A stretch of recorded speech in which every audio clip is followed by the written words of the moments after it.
Buenas tardes, doctor Ricardo Maliano. Mucho gusto y muchas gracias por recibirnos hoy aquí en su universidad.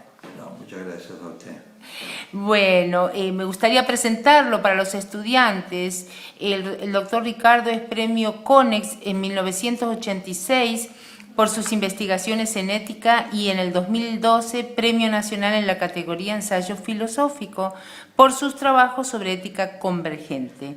Es presidente de la Asociación Argentina de Investigaciones Éticas, fue investigador del CONICET durante 40 años y es investigador ahora de la Universidad Nacional de Lanús, es director del doctorado en filosofía.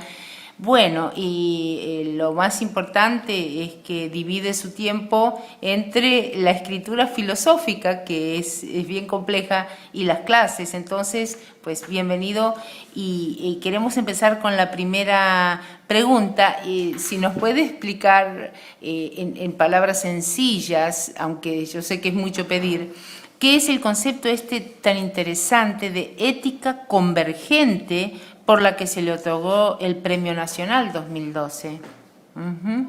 Sí, la ética, lo que yo llamo ética convergente, es más bien una especie de programa filosófico práctico que se basa fundamentalmente en dos expresiones del pensamiento ético contemporáneo que han tenido mucha importancia en el siglo XX.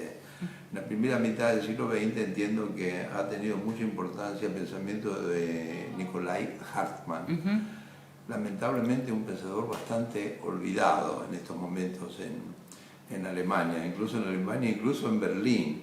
A mí me tocó dar una conferencia en Berlín donde hice algunas citas de Nikolai Hartmann en la Universidad Libre de Berlín.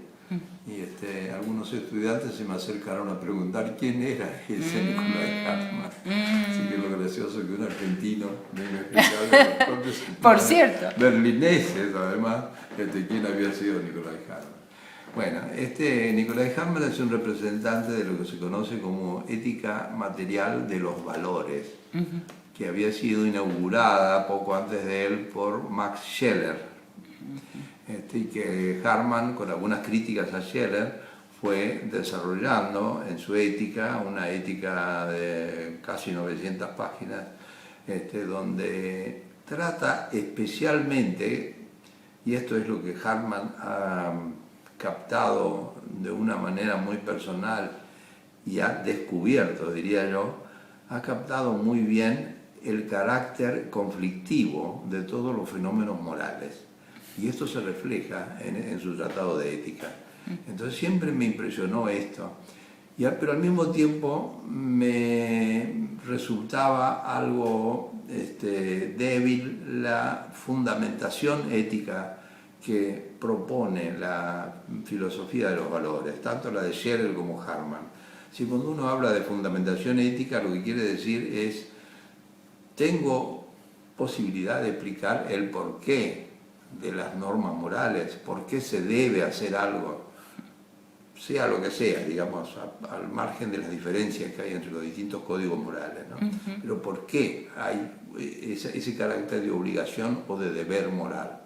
Entonces, una ética tiene como una de sus tareas de mayor responsabilidad la de ofrecer una hipótesis, al menos, de fundamentación de las normas morales, ¿sí? Saber por qué hay normas morales, por qué se exige algo en el sentido moral. Y la filosofía de los valores se restringe a una explicación intuicionista. Esto quiere decir, los filósofos del valor entienden que los valores se captan, se aprehenden por vía emocional, y entonces simplemente dicen, y bueno, esto es algo que se siente, es decir, el que no lo siente, peor para él. Pero eso no es una fundamentación, porque si hay discrepancias entre los distintos pensadores, no se puede uno apoyar en sus propios sentimientos si los sentimientos del otro son distintos, de manera que no sirve como fundamentación. Entonces estuve durante mucho tiempo buscando una fundamentación que fuera convincente, hasta que di con la filosofía de Karl Otto Appel, que es uno de los fundadores de la ética del discurso, junto con Jürgen Habermas. Y trabé amistad con Apple, tuve oportunidad incluso de hacerlo venir a la Argentina a dar conferencias, nos hemos encontrado en muchos congresos, uno de ellos en Estados Unidos, en Boston, el Congreso Mundial del año 98, por ejemplo, ¿no? Y para mí la filosofía de Apple fue una revelación que tuve ya en mi madurez, porque cuando lo conocí yo ya tenía más de 50 años, ¿no? Así que uno sigue aprendiendo durante toda la vida. Claro. Y entonces lo que yo he venido elaborando y tratando de sistematizar desde exactamente el año 81, es decir que llevamos ya 33 años, es esto que llamo ética convergente. Convergente en dos sentidos. En primer lugar, porque trata de hacer una convergencia entre la propuesta de Nicolai Hartmann y la de Carl Otto Appel. Es decir, entre la ética de los valores y la ética del discurso. Entonces es una convergencia, una articulación de dos propuestas distintas, a las que yo había estudiado mucho la de Nicolai Hartmann durante muchos años. Hice mi tesis doctoral sobre Nicolai Hartmann en Alemania, ya en los años 60, ¿no?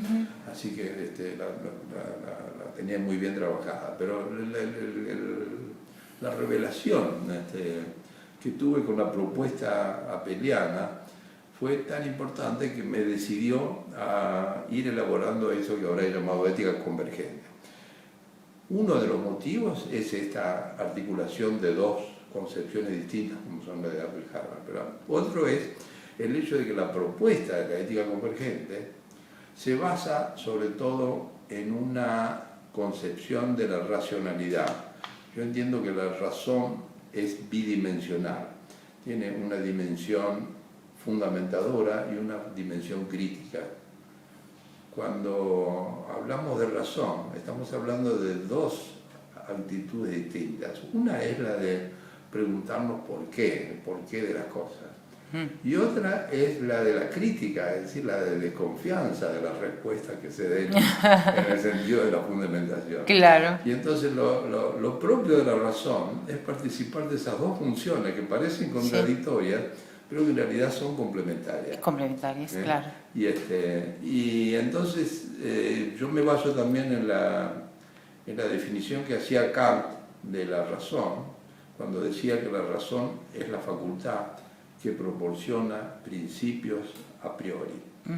Y yo creo que efectivamente son principios a priori, pero son, en lo ético, a mi juicio, por lo menos 4 principios.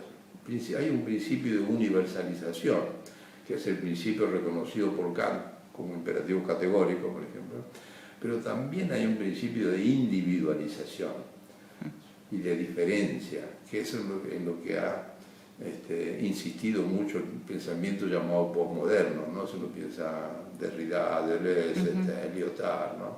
Todos ellos han puesto en la filosofía contemporánea el acento en la individualización y la diferencia. Sí. No son los inventores de esto, porque ya lo habían dicho los representantes de la filosofía de la vida, como Georg Simmel, Nietzsche, o claro, los existencialistas también, ¿no?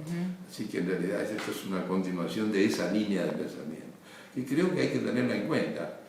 Pero a mí me fascinó siempre la filosofía a priorística. Entonces es una especie de conflicto interior, pero yo entiendo que es un conflicto objetivo también. Es decir, que las dos caras de la normatividad, la que presenta lo universal y la que presenta lo diferente, lo individual, lo único, entran en función en las cuestiones morales. Yo no puedo prescindir de ninguna de las dos.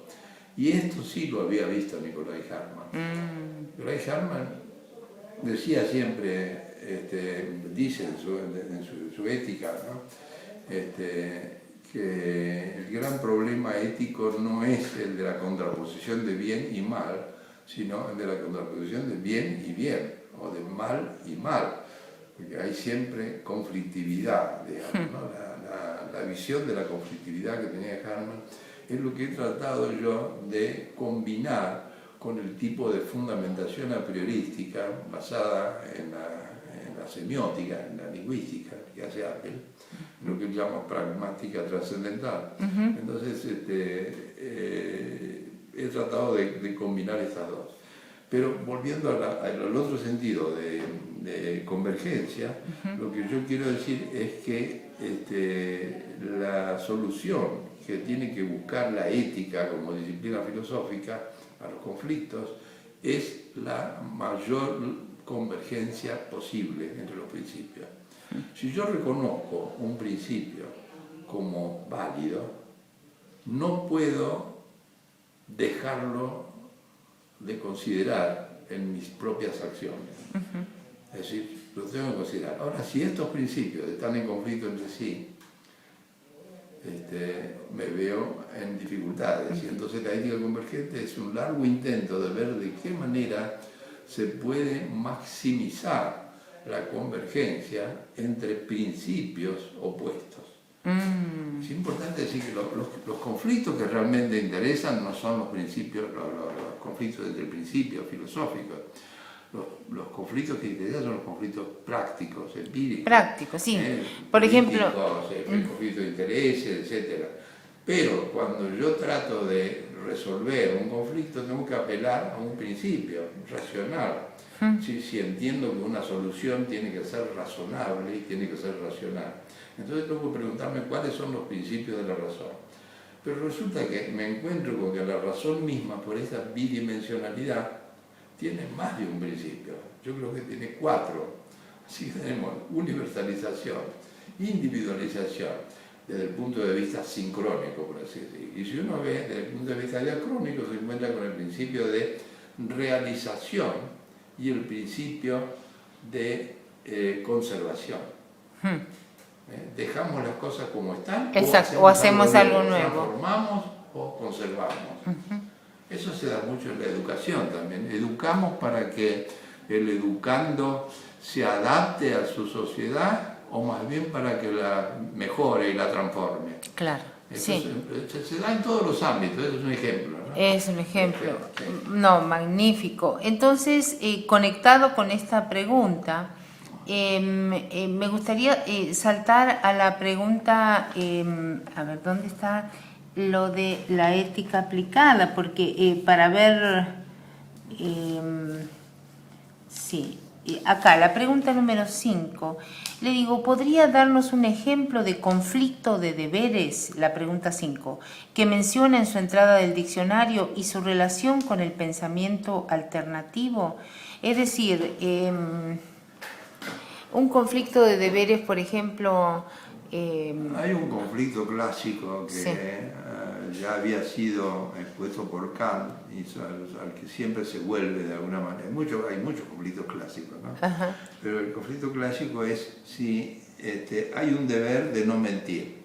Ajá. Pero hay situaciones en que es necesario mentir, por ejemplo, para salvar una vida. Ajá. Entonces, ¿qué debo hacer? ¿Debo cumplir con el deber de la veracidad y no mentir nunca, como pretende Kant?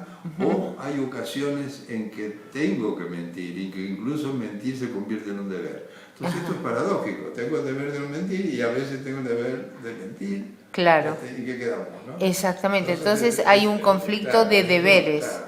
Sí. O por ejemplo, otro conflicto clásico famoso es el conflicto que cuenta Sartre en su obra sobre el existencialismo y su humanismo, del estudiante que lo fue a ver porque estaba en dudas acerca de si quedarse con su madre durante la ocupación nazi en Francia, ¿no? El esposo de esta señora se había vuelto colaboracionista, se había ido. Así que había deshonrado a la familia, ¿no? Lo que era ser colaboracionista en Francia en ese momento, ¿no? Claro. Y el hijo mayor se había metido en la resistencia, por el contrario, y lo habían matado. ¿No? Oh. Entonces estaba la pobre mujer con su hijo menor.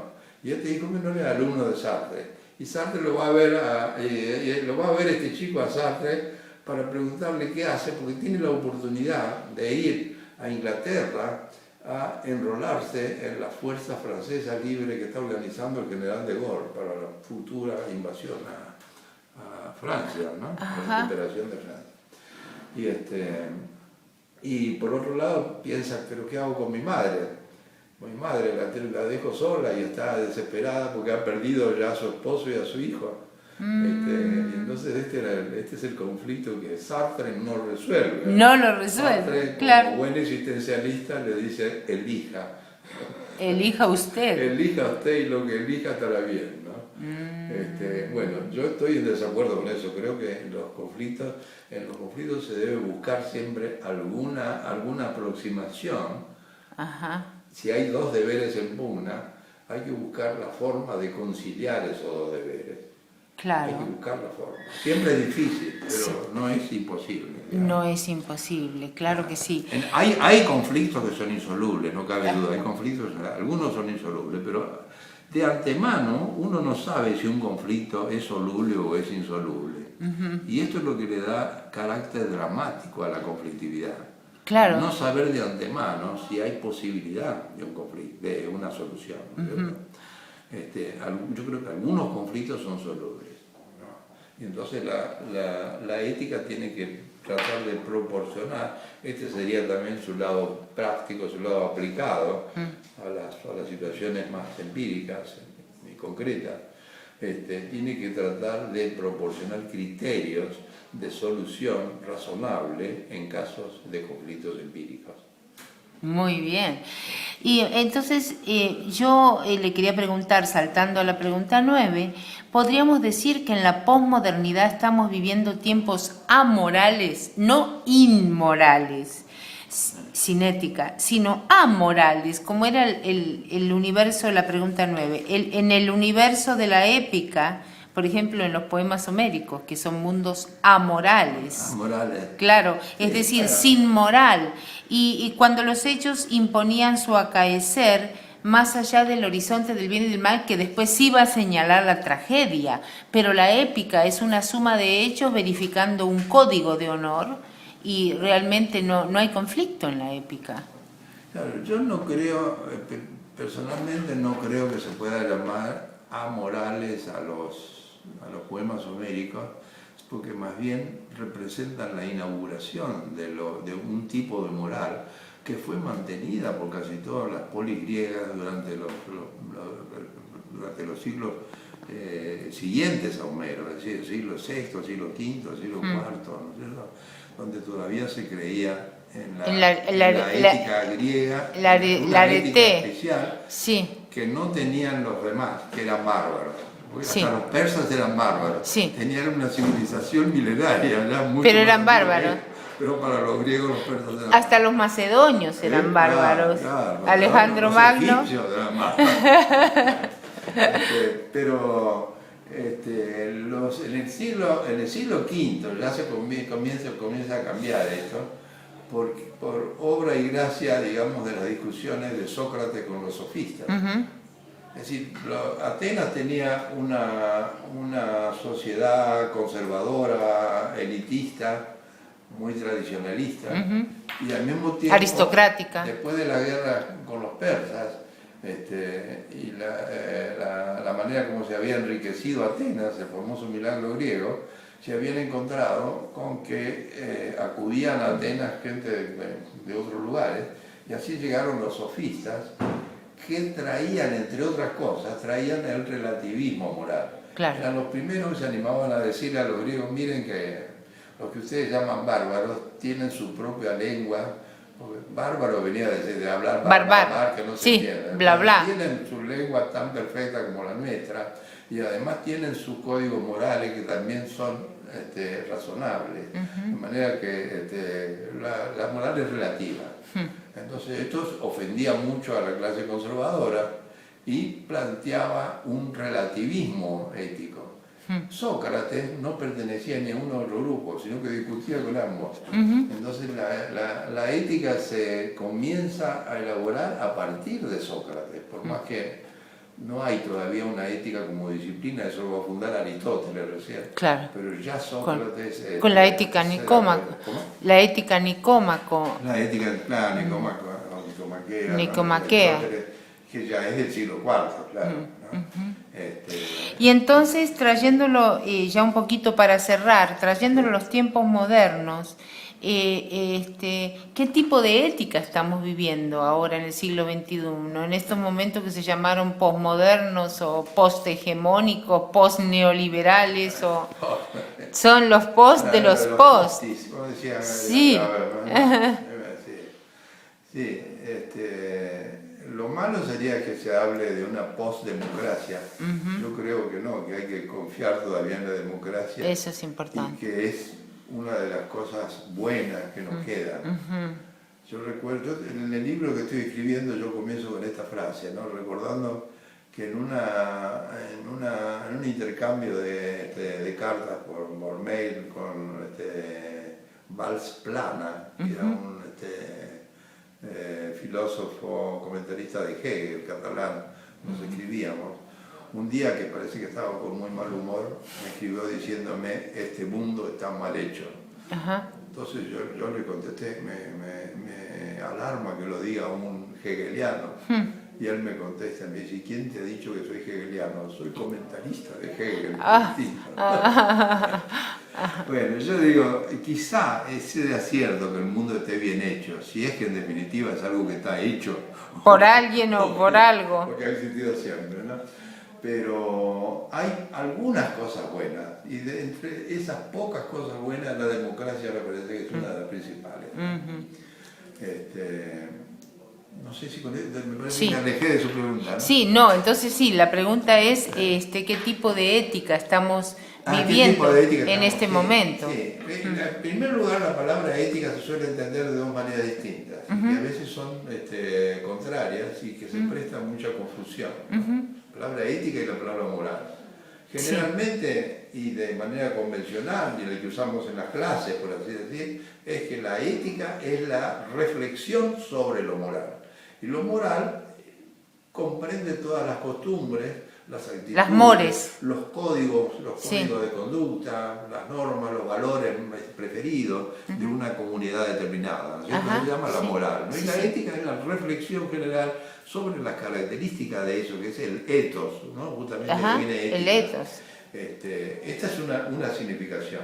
Pero hay otra significación que proviene de Hegel, que es la distinción entre lo que en términos técnicos se llama moralidad y eticidad. ¿No? La moralidad hace alusión a lo abstracto, a los principios generales abstractos, mientras que la eticidad son las formas concretas que se van sucediendo a lo largo de la historia y a lo largo de las distintas culturas y comunidades. Eso es la ética, ¿no? La eticidad, y muchos filósofos en vez de decir eticidad, por ahorrar, dicen la ética y la moral. Pero entonces ética significa otra cosa, significa aquí lo concreto, así la forma concreta, ¿no? Sí, casi lo contrario de la primera distinción. Entonces, si uno es hegeliano, siempre dirá que, bueno, aunque no le guste lo que pasa, todo es por un bien. Es decir, todo es parte del desarrollo de la razón, del desarrollo de la idea, y a algún lugar bueno se va a llegar finalmente. Esa es la concepción hegeliana, ¿no? Por eso es que Valls Plana me decía: no soy hegeliano, ¿no? Claro que sí. El mundo está mal hecho. Está mal hecho. Bueno, yo tiendo más bien a pensar que, como Nicolai Hartmann, en el sentido de que esto que Hegel llamaba el espíritu objetivo, que caracteriza a cada una de las distintas culturas y épocas, no es, como pensaba Hegel, algo infalible que va orientado en el buen camino, aunque a algunos no les guste, sino que también el espíritu objetivo es falible. Es decir, hay errores del espíritu objetivo, como por ejemplo las supersticiones y este tipo de cosas, ¿no? O la indiferencia por los problemas sociales, que es lo que en todo caso se achaca al neoliberalismo. La indiferencia a e incluso el interés por mantener una situación que ya no se puede mantener. ¿No? Esa es, me parece que uno de los principales problemas morales de nuestra época, el problema de hacernos conscientes de la igualdad